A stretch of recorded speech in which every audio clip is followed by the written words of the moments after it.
Hello students, good morning. Today I am going to teach you the last part of the human excretory system, the artificial kidney, that is the kidney failure. आपको हमने बता दिया है कि urine formation कैसे होता है, how the excretory system work. The excretory system is made up of millions of nephrons. The nephron are the structural and functional unit of the kidney.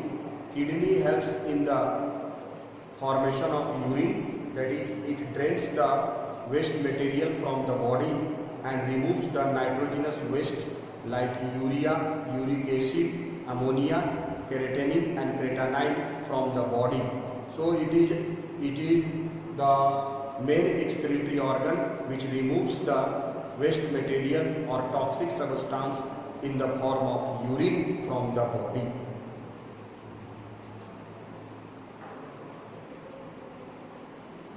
So what happened when a person kidney gets failure? The kidney is the important organ which filters the waste substance from the blood, but in a case of kidney failure, जब किसी व्यक्ति का kidney ठीक से काम नहीं कर रहा है तो उस किडनी फेलियर को हम लोग रीनल फेलियर भी कहते हैं।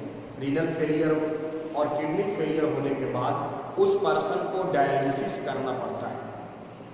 डायलिसिस करके हम लोग जो है उसका ब्लड को आर्टिफिशियल किडनी के माध्यम से हम लोग उसको आर्टिफिशियल मशीन के माध्यम से हम लोग डायलिसिस करते हैं। एक डायलिसर मशीन होता है, उसमें उसका ब्लड को प्यूरिफाई करते हैं आर्टिफिशियल तरीके से। तो वो जो सॉल्यूशन होता है वो टेम्पोररी है कि हम उसको डायलिसिस कर दें, जो उसका जितना भी वेस्ट मटेरियल उसके ब्लड में भरा हुआ है वो उसको हम फिल्टर करके और वो उसको रिलीज करवा दें। लेकिन परमानेंट सॉल्यूशन के लिए हम लोग उसको आर्टिफिशियल किडनी लगाते हैं के माध्यम से जो डायलिसिस करते हैं। तो उसका परमानेंट सॉल्यूशन यही है कि उसको हम लोग कोई किडनी डोनर मिले जो उसका किडनी ट्रांसप्लांट करे।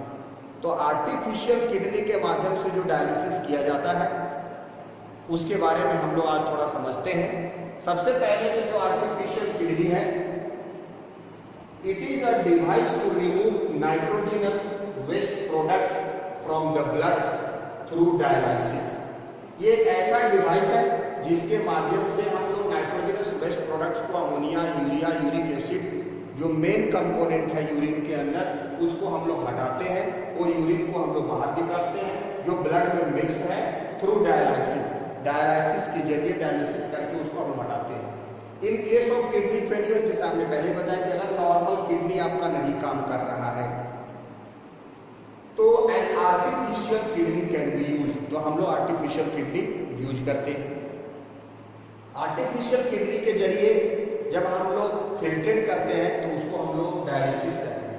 It is the procedure use in artificial kidney to replace a non functional और डैमेज्ड किडनी। तो हम लोग डैमेज किडनी, जैसे किसी आदमी का एक खराब होता है तो एक से काम चलता है, लेकिन फिर प्रॉब्लम होने पर उसका डायलिसिस ही करना पड़ता है क्योंकि दोनों किडनी खराब हो गया। तो उसके जगह पर हम लोग ये एक ऐसा विधि है जिसके जरिए हम आर्टिफिशियल किडनी को लगाते हैं to replace a non functional, जो किडनी काम नहीं कर रहा है या डैमेज हो गया है उसके जगह पर।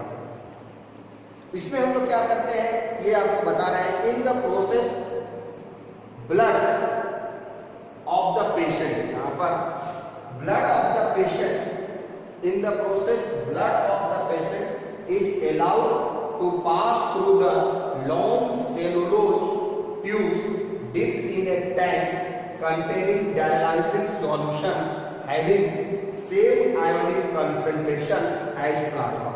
तो इसमें हम लोग क्या करते हैं कि जो ब्लड है तो ब्लड का जो कैपिलरीज है उसको काट करके एक दूसरे ट्यूब में जोड़ दिया जाता है, जिससे आदमी का जो डर्टी ब्लड है उस ट्यूब के माध्यम से होकर के एक बड़ा मशीन में, डायलाइजर मशीन रहता है, उसमें जाता है और वो पाइप के जरिए ब्लड उसमें जाता है, जिसके अंदर जो है जो लॉन्ग सेलुलोज ट्यूब्स का पाइप रहता है डिप इन ए टैंक, उस टैंक में रहता है, वो कंटेन करता है डायलाइजिंग सॉल्यूशन।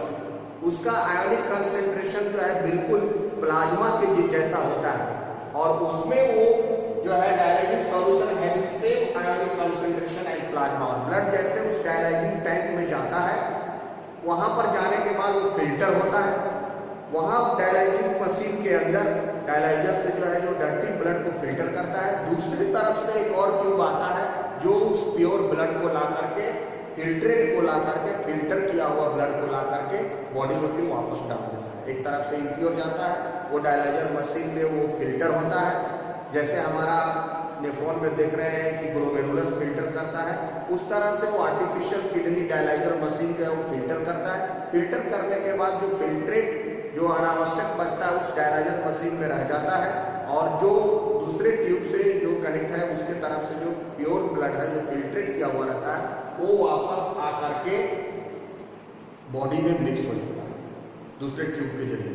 और इस तरह से डायलाइजर मशीन जो है वो फिल्टर करता है। यहाँ पर एक जो नेचुरल किडनी जो है वो फिल्ट्रेट भी करता है, अल्ट्रा फिल्ट्रेशन करता है, उसमें रीएब्जॉर्प्शन भी होता है और तब सीक्रेशन होता है, रीनल सीक्रेशन होता है रीनल रीएब्जॉर्प्शन के बाद।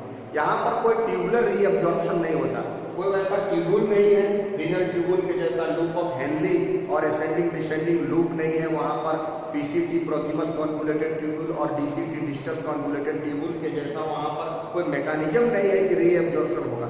सिर्फ ब्लड प्यूरिफाई होता है डायलाइजर मशीन में और वापस चला जाता है बॉडी में।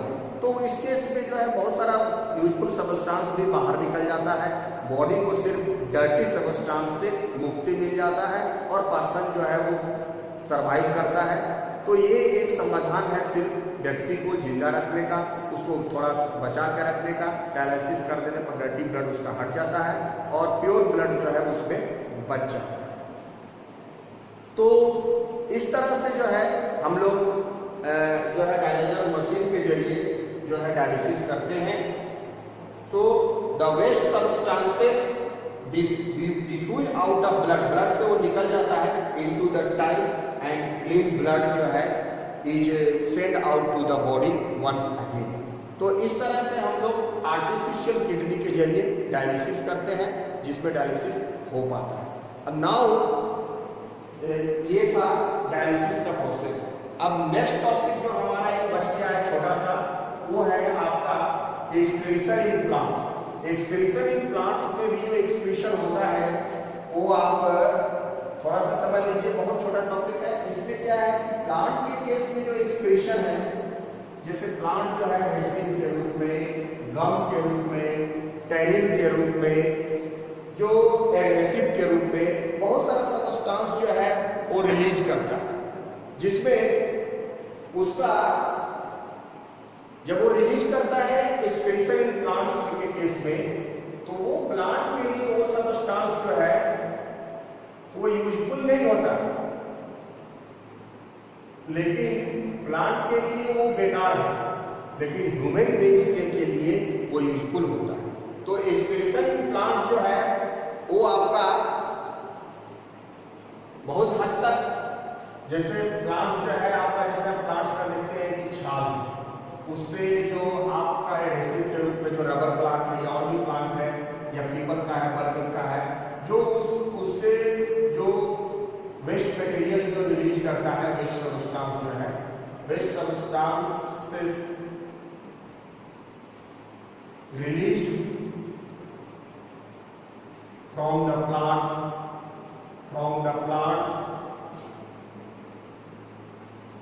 the plant root, stem and leaves are used by the human beings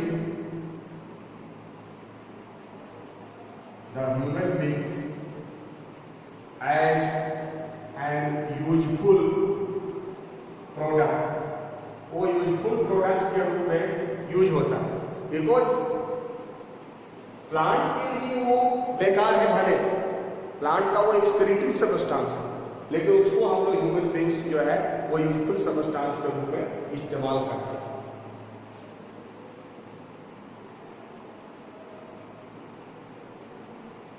तो जो मेन जो है आपका प्लांट का the main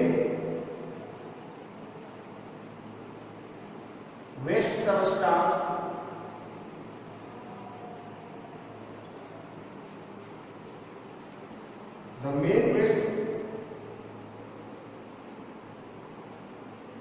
the main waste substance of the plant is the main waste substance of the plant is CO2, carbon dioxide, water vapor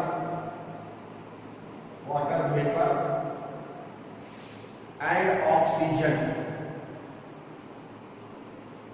तो इन सब को जैसे प्लांट CO2 निकालता है, बहुत सारे केसेस में तो जैसे वो प्लांट में यूज करता है CO2 फोटोसिंथेसिस के रूप में, वाटर वेपर भी प्लांट रिलीज कर देता है और ऑक्सीजन जो है वो रिलीज करता है।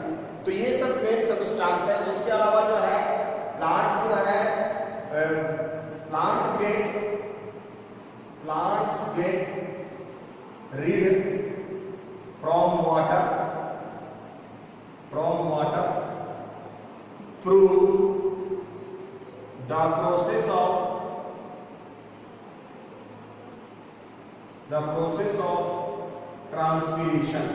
ट्रांसपीरेशन के जरिए जो है वो प्लांट जो है वो अपना वाटर लॉस करता है और एक्सेस वाटर से उसको छुटकारा मिलता है। जिसमें बहुत सारा अगर वाटर जो जरूरी नहीं है प्लांट के लिए, तो प्लांट जो है अपना बॉडी टेम्परेचर को मेंटेन करता है, बॉडी से अनावश्यक प्लांट को वाटर रिलीज करता है with the help of the transpiration, that is the loss of water in the form of vapour from the aerial parts of the plant is called transpiration. तो वैसे मुक्ति पाता है। तो ट्रांसपीरेशन जो है इस प्रोसेस के जरिए भी प्लांट को जो है एक्स्ट्रा वाटर से मुक्ति मिलता है, वो भी उसका एक एक्सक्रीशन है।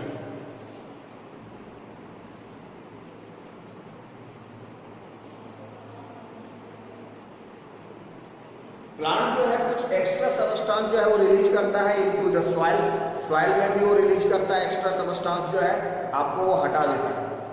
इस तरह से जो वेस्ट सबस्टांस है, और फिर प्लांट जो है स्टोमाटा के जरिए जो है वो वाटर वेपर लॉस करता है और उसके जरिए जो ओपन होता है तो एक्स्ट्रा वाटर जो है वो रिलीज हो जाता है with the help of the small pores present on the leaves surface called stomata.